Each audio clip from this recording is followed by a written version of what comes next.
NTA nationwide. I am Jumwe Yusuf. The federal government has promised to initiate more developmental projects to meet the evolving needs of the country. Vice President Kashim Shettima stated this at the inauguration of the Vice President's official residence awarded in 2010. State House correspondent Abdulrahman Jibrila reports, but the report will come in our subsequent bulletin. Now to the latest on the and Labour, as a meeting of the Tripartite Committee on National Minimum Wage has commenced at Nikon Luxury, Abuja. The representatives of the federal and state governments are the first to arrive and are presently holding a separate meeting before the arrival of the organized labour and organized private sector. Present in a closed-door meeting include the Minister of State Labour and Employment, Nkiruka Oyejiocha, and Minister of Finance and Coordinating Minister for the Economy, Wale Edu, Minister of Budget and Economic Planning, Senator Abubakar Atiku Bagudu, Hope Uzodinma, the Governor of Imo State, representing the Governors, and the Chairman, National Salaries, Incomes and Wages Commission, Ekpo Nta. The organized labour is expected to join for negotiation later in the day, as the committee hopes to arrive at a considerably new national wage today. Now, the Executive Secretary of the Nigerian Christian Programs Commission, Bishop Stephen Adegbite, urges government and the organized labour to find a middle ground in resolving the dispute on new national minimum wage.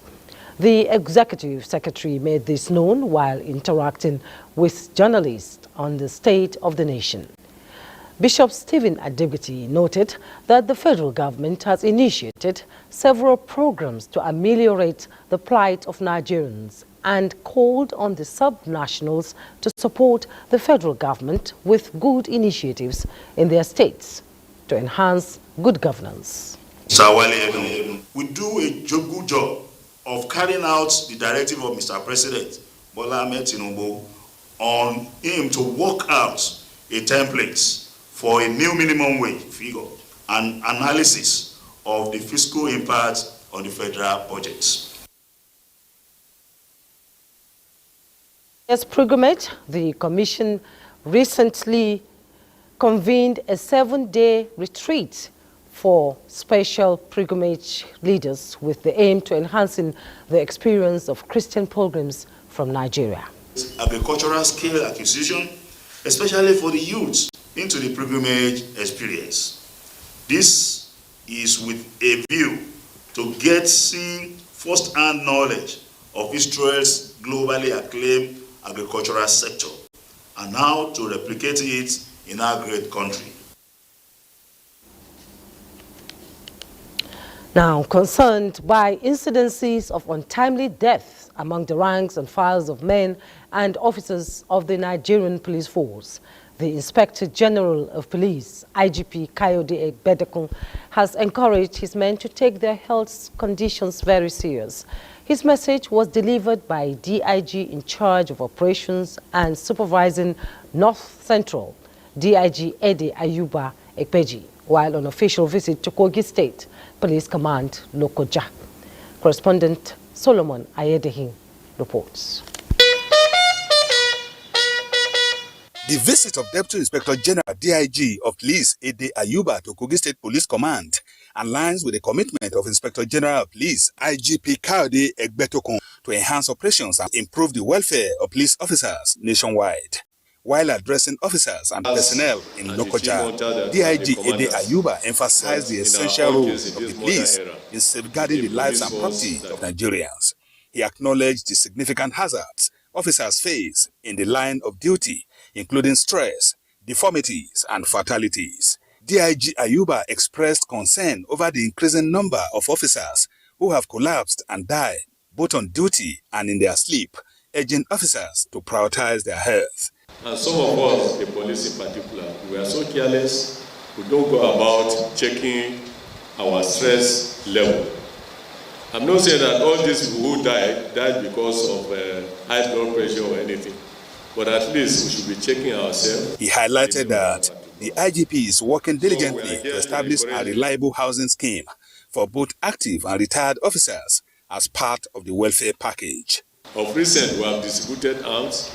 Very soon we shall be distributing kits, and welfare of our officers, I think some barracks are being remodeled so that we can have the better and befitting accommodation. All these are policies that Inspector General of Police is pursuing for our welfare. DIG Ede Ayuba urged the officers of the command to remain dedicated and work collaboratively to mitigate job-related hazards, fostering a safer and more prosperous Nigeria.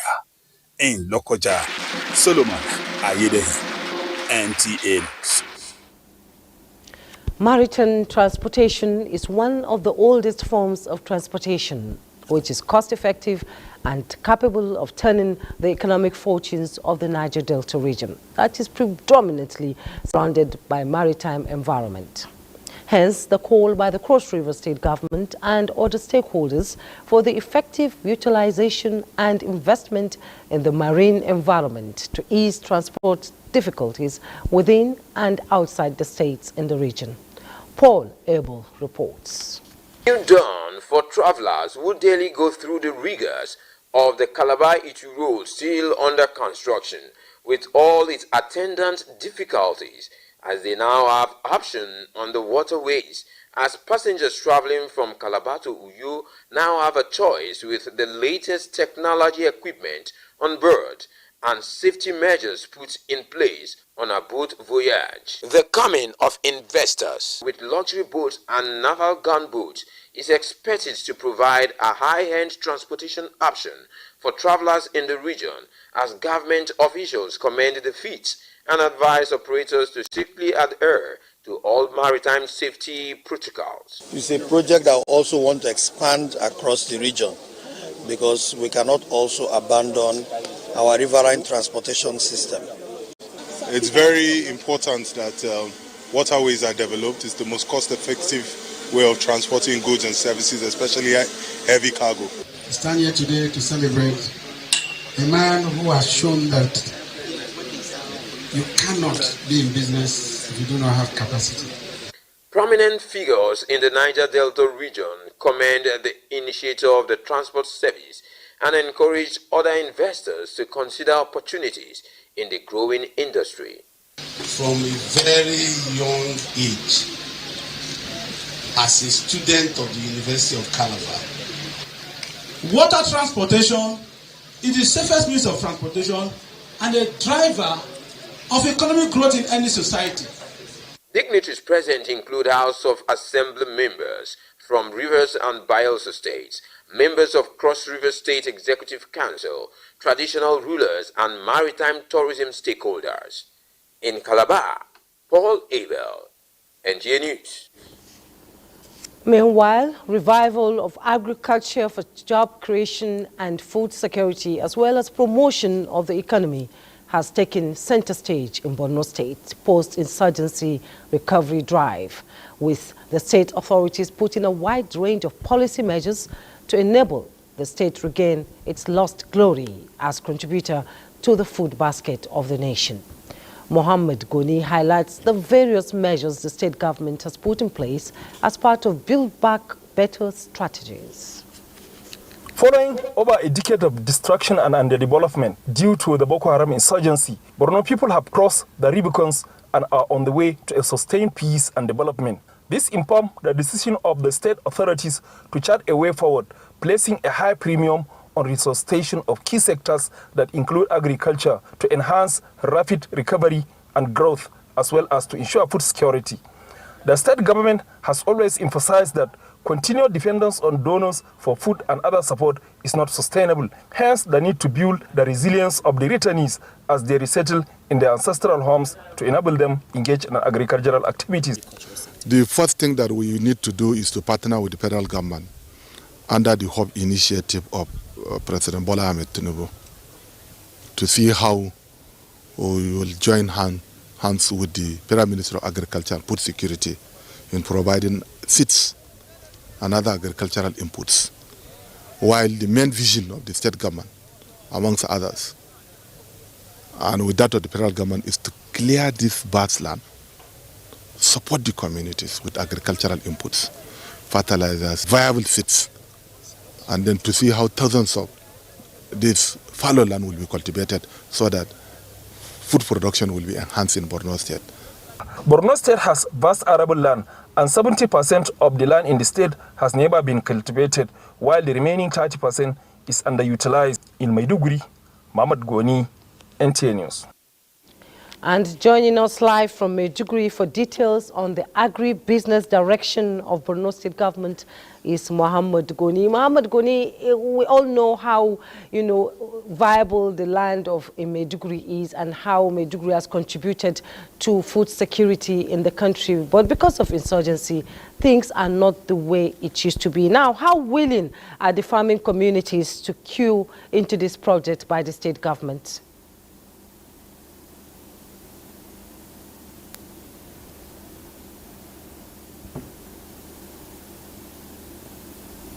Mohammed Goni, did you hear me?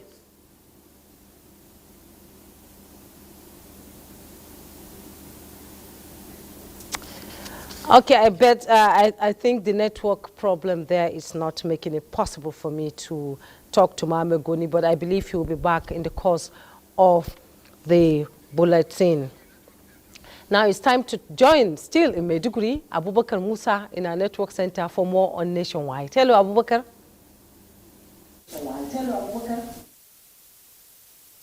It's good to see you, Jumai, and thank you for joining us.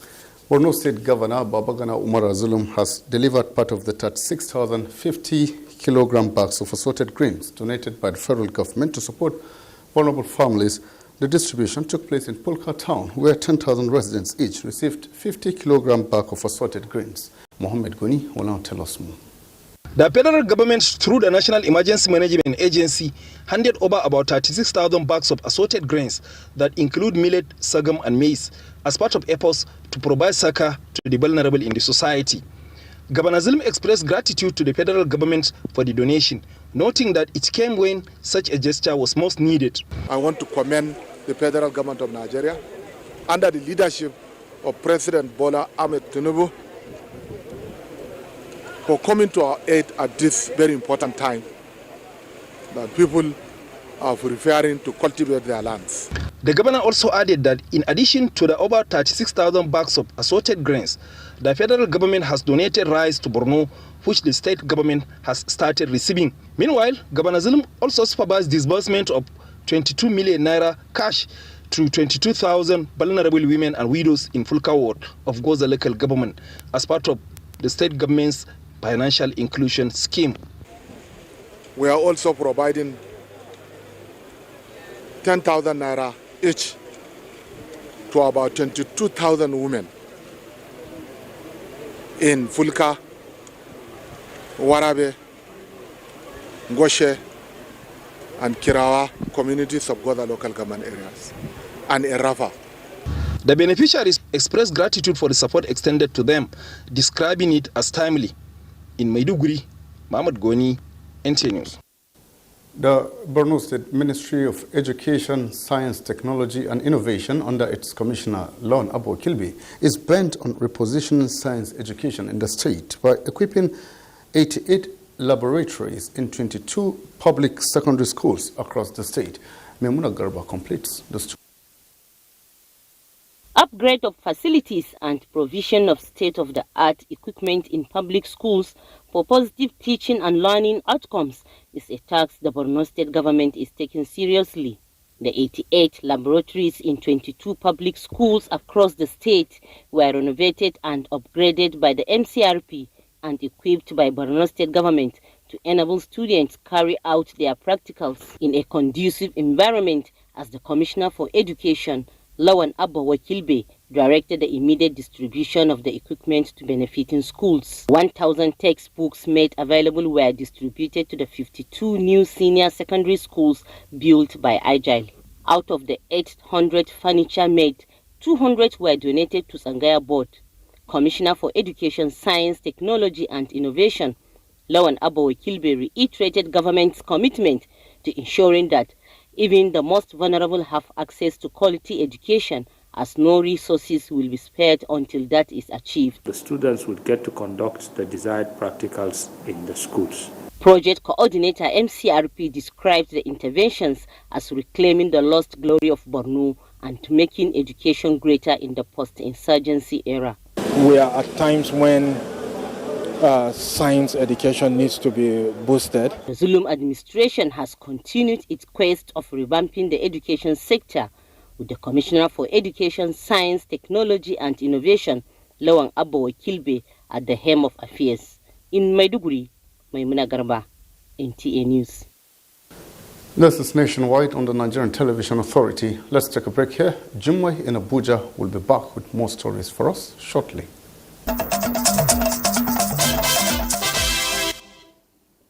Thanks for joining us.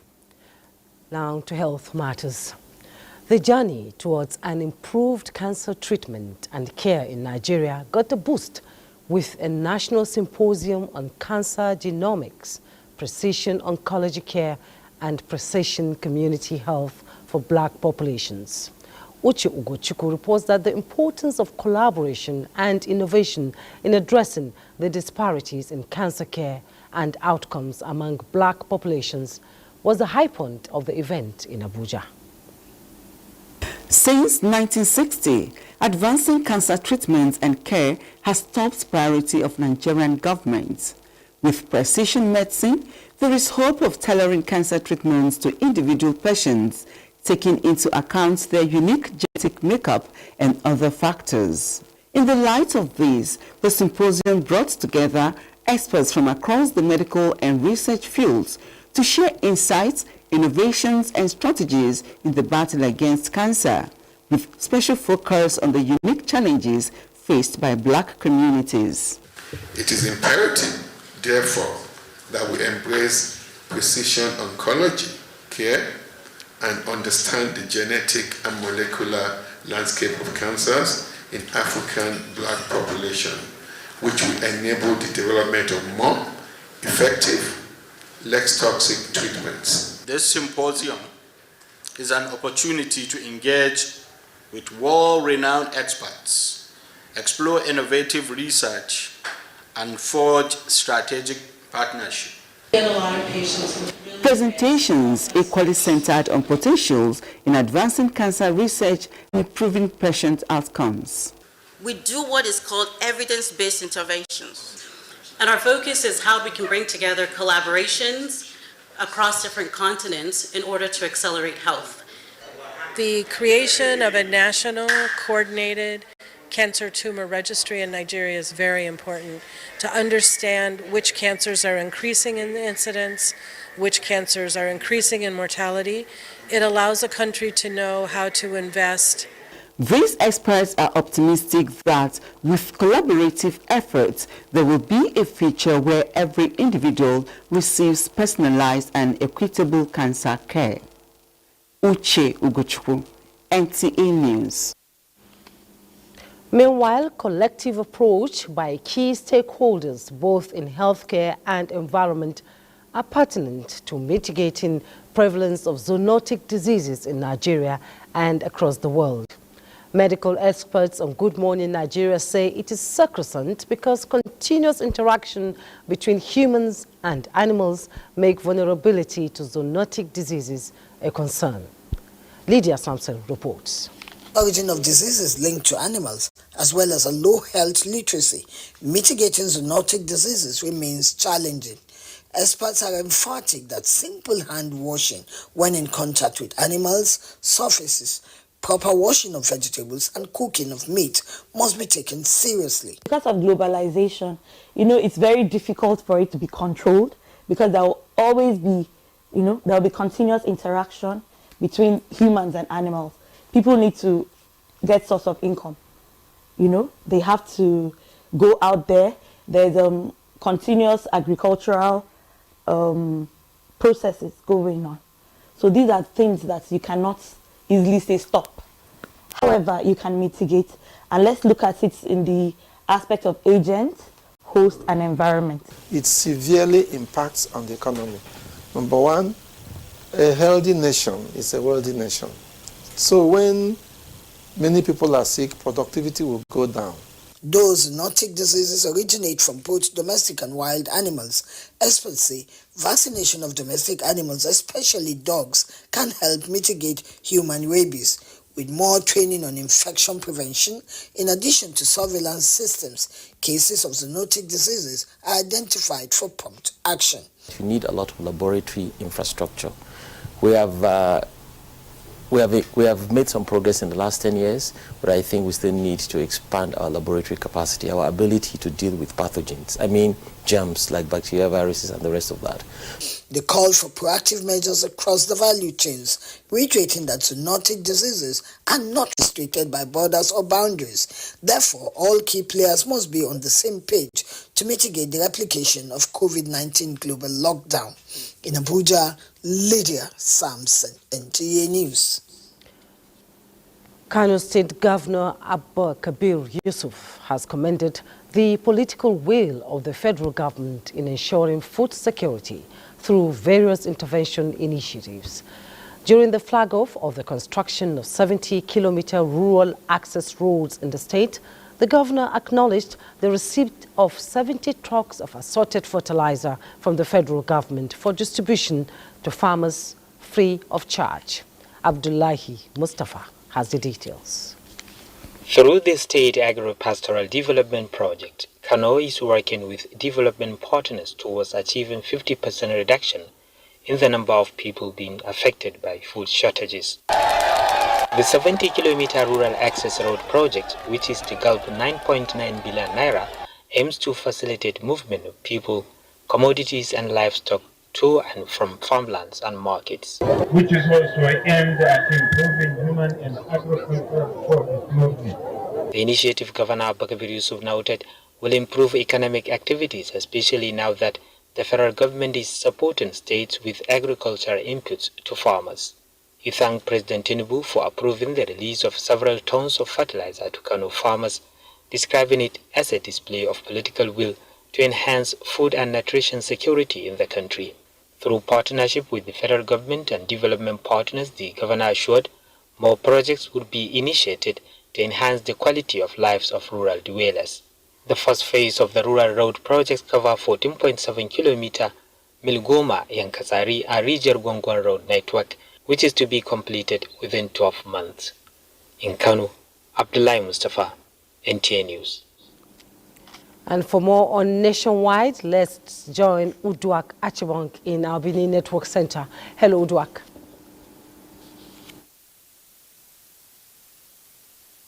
Thank you and welcome to Benin. Edo State government is celebrating its success in the education sector and showcasing it in this year's Edo International Book and Arts Festival. Goodluck Enaini reports. The whole idea is to enhance the culture of reading among school children age. The theme of the event, Learning to Thrive, Edo Best and the Future of Education. Governor Baseki, who is elated by the prevailing circumstance, declared the event open. I am very glad, even though I'm not surprised, that today, with what we have done with our education system in Edo State, particularly foundational education, you compare favorably with your peers anywhere in the world in terms of reading and numeracy skills. Over 60 schools from across the state are participating in the event, which will feature book fair, art exhibition, trade fair, and the Chinese Dragon Show. South African award-winning writer and poet Lebo Mashile and the Ghanaian poet Nana Asase were guests at the event. Tell us who we once were. We are not afraid of ourselves. Guests were thrilled to the performance of the Chinese Dragon Show.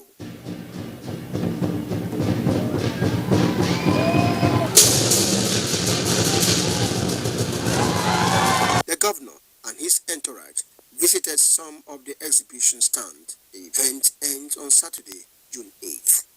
In Benin, Goodluck Enaini, NTA News. With Edo State governorship election fast approaching, there is a growing need for engagement of critical stakeholders like the media to enhance credibility of the exercise. This is why the Edo State Civil Society Situation Room is seeking the support of NTA Benin in achieving its goals and objectives. The chairperson of the Edo State Civil Society Situation Room, Mrs. Abiola Daisy Igaga, has come with other members to interact with the management team of NTA Benin. She believes that partnering with the NTA will deepen their vision to elevate the democratic process. This personal visit, ma'am, to you is to generate specific attention on our collaboration with your institution in fostering maximum progress pursuant to achieving our set goals and objectives. The Zonal Director, NTA Benin Network Center, Phil Obano, is happy with the effort of the civil society.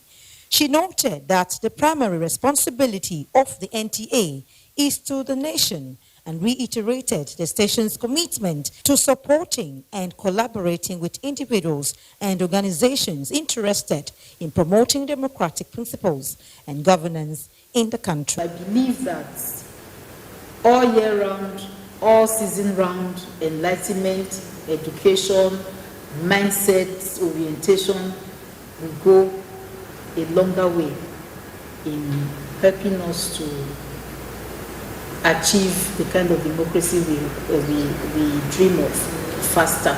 The Edo State Civil Society Situation Room was inaugurated in May 2024 with membership drawn from about 10 organizations as conveners. In Benin, Udwakobong Achibong, NTA News. And that's it from Benin. Nationwide continues with Dume in Abuja, but that will be after the break. Please stay.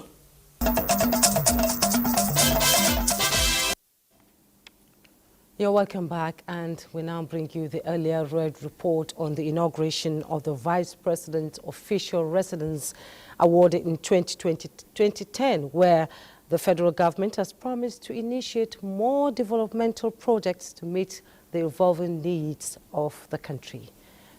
Amazing master reports.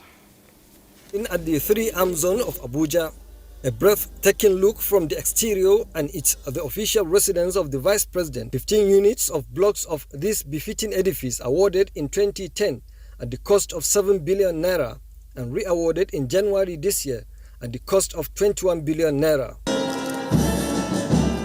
The event marked the series of inaugurations of completed projects unveiled by the FCT administration within a year, with commitment to prioritize infrastructure development as a cornerstone of the renewed hope agenda. As the official residence of the Vice President, we are fulfilling a long-standing commitment and reaffirming our unwavering dedication to accountability, transparency, and the efficient utilization of resources for the betterment of our nation.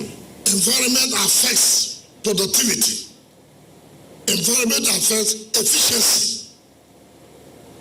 By the time you go in here and see what is provided, I'm sure Mr. Vice President will be more encouraged to do more work than where he stays now.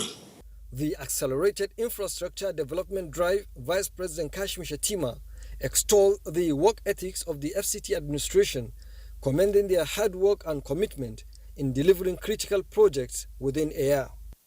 In Abuja, Abraham Jibrila, NTA News.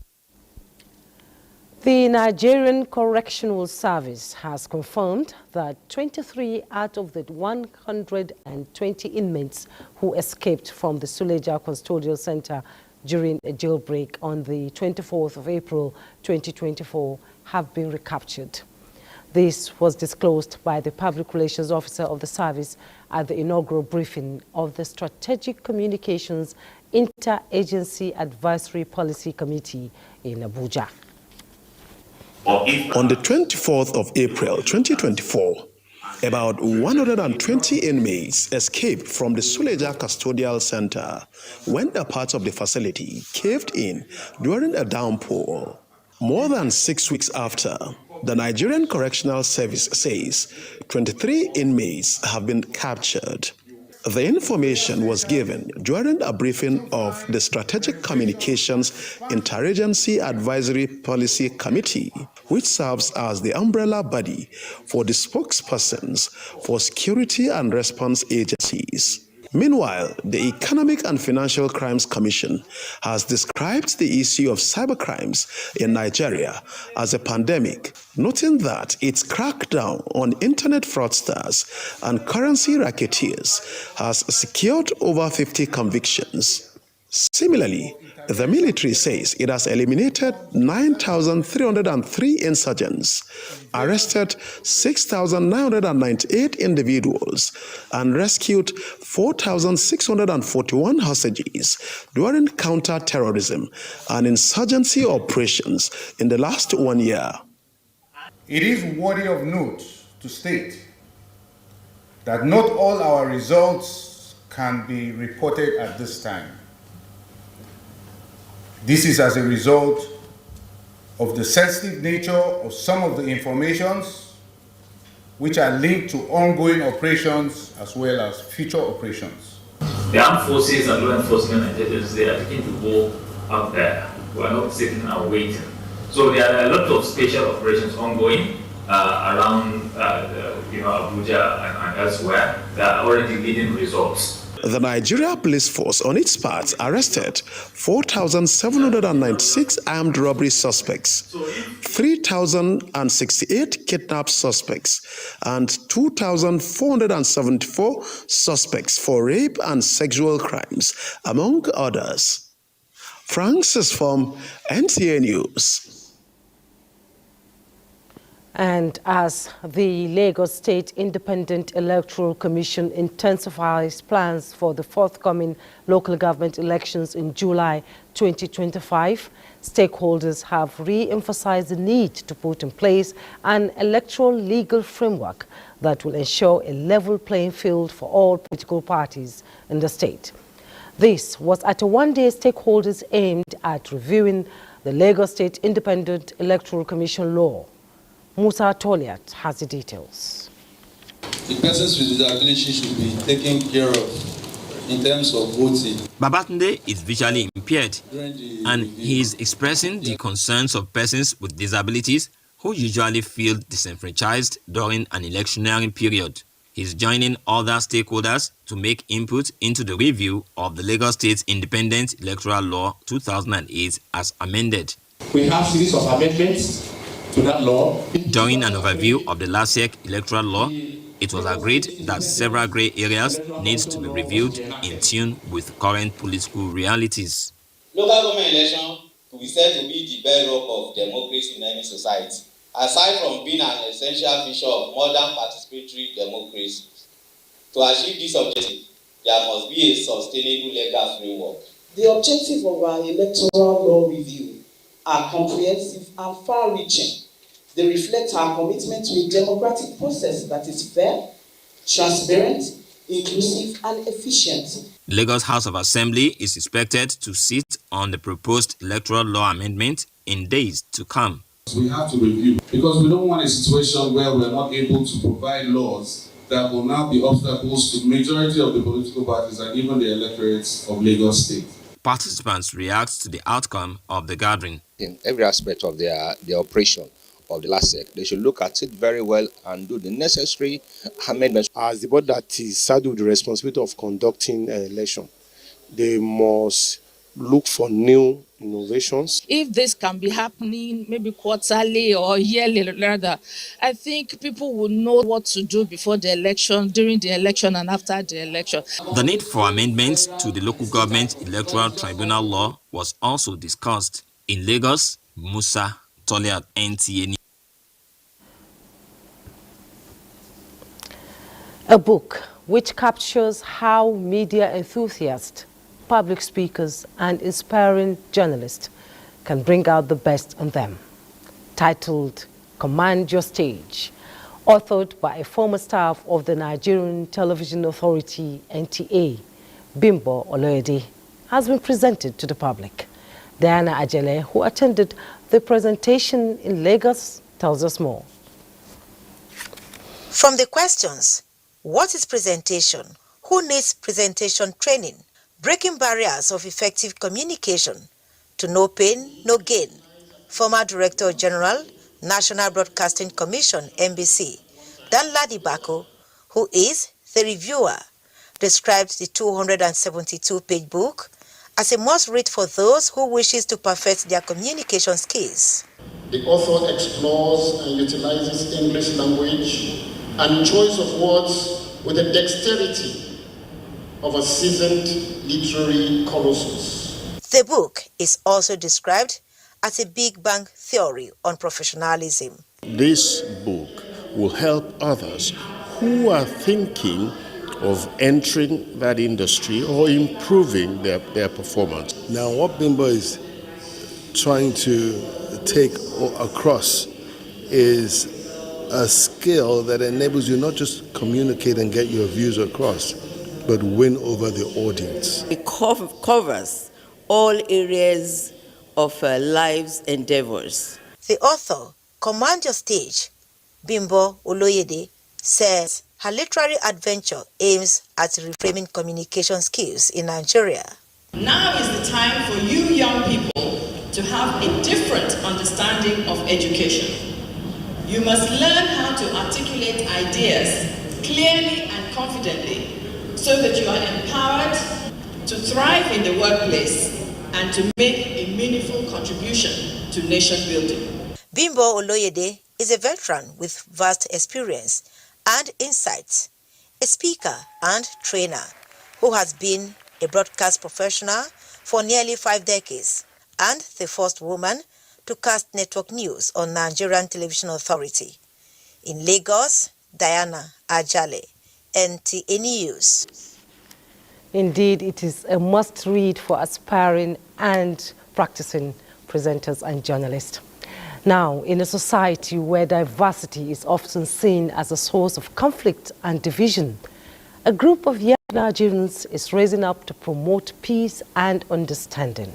Neka Oko reports that the group, under the aegis of Committee on Youth and on Mobilization and Sensitization, are ready to take charge and create a better future.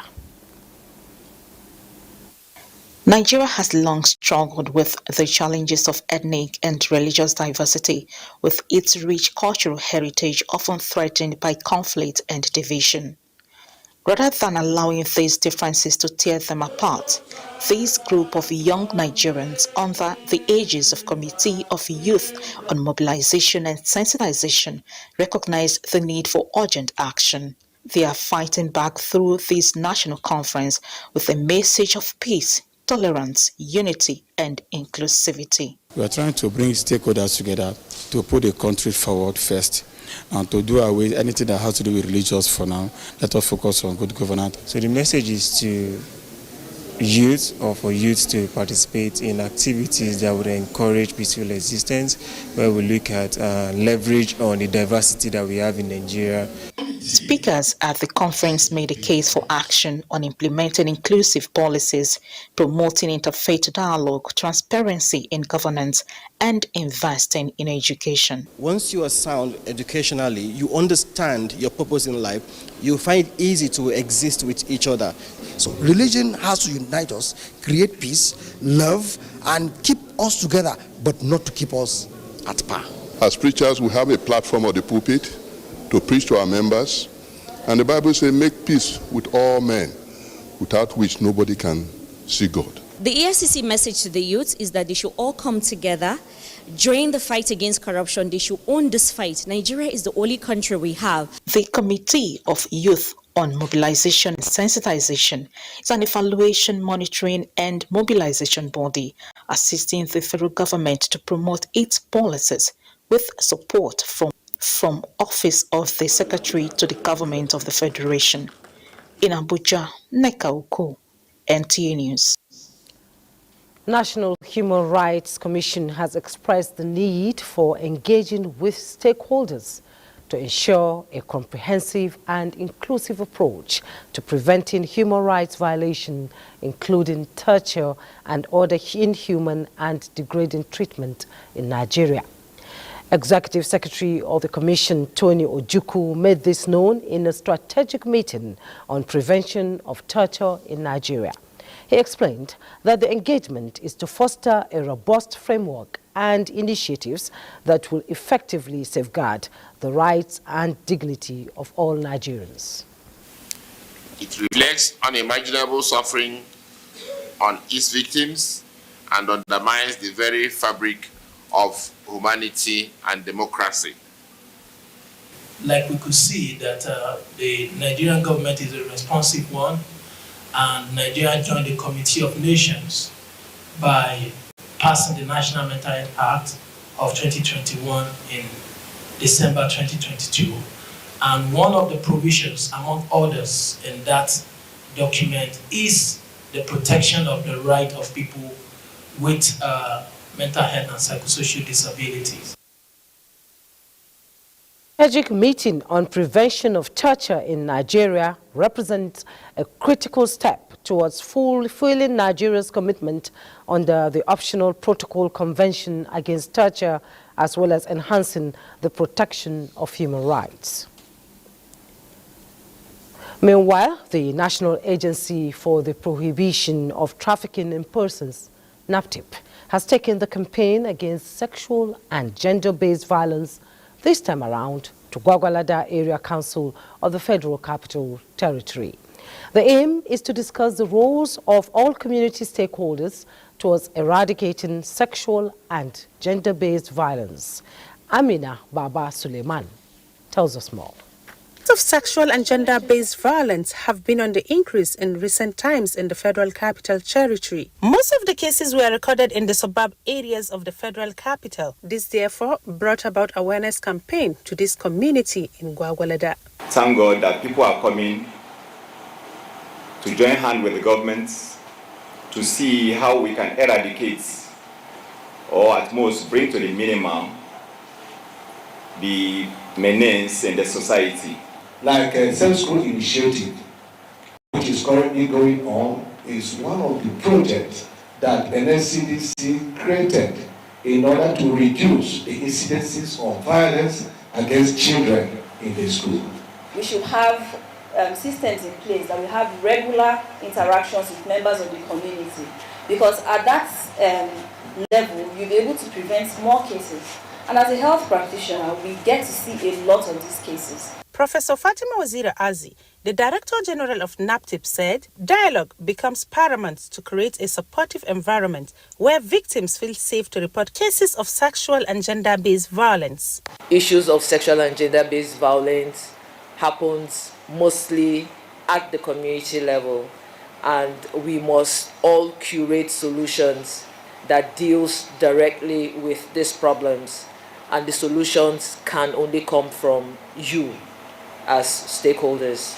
Some concerns raised during the dialogue were issues of community and family interferences, protecting the offender, and witness intimidation to withdraw the charges. Amina Baba Suleiman, NTA News.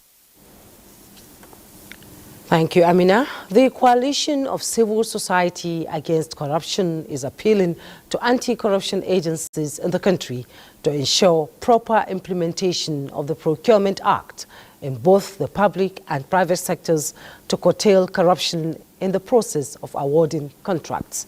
The coordinator of the coalition says Nigeria is losing billions of naira annually through procurement fraud, especially by duplicating contracts that have already been awarded. Contractors be investigated thoroughly to ascertain whether they genuinely took contracts or they are just fronting for corrupt officials. And as the airlift of this year's intending pilgrims to Saudi Arabia progresses, the inaugural flight of the Association for Hajj and Umrah Operators has been commissioned at the Nnamdi Azikiwe International Airport, Abuja, with about 300 passengers on board. The chairman, National Hajj Commission, Jalal Arabi, and the chairman of the Association of Hajj and Umrah Operators, Abdul Latif Ekundayo Yusuf, in a message urged the intending pilgrims to respect the law of the Kingdom of Saudi Arabia and pray for peace and prosperity of the country.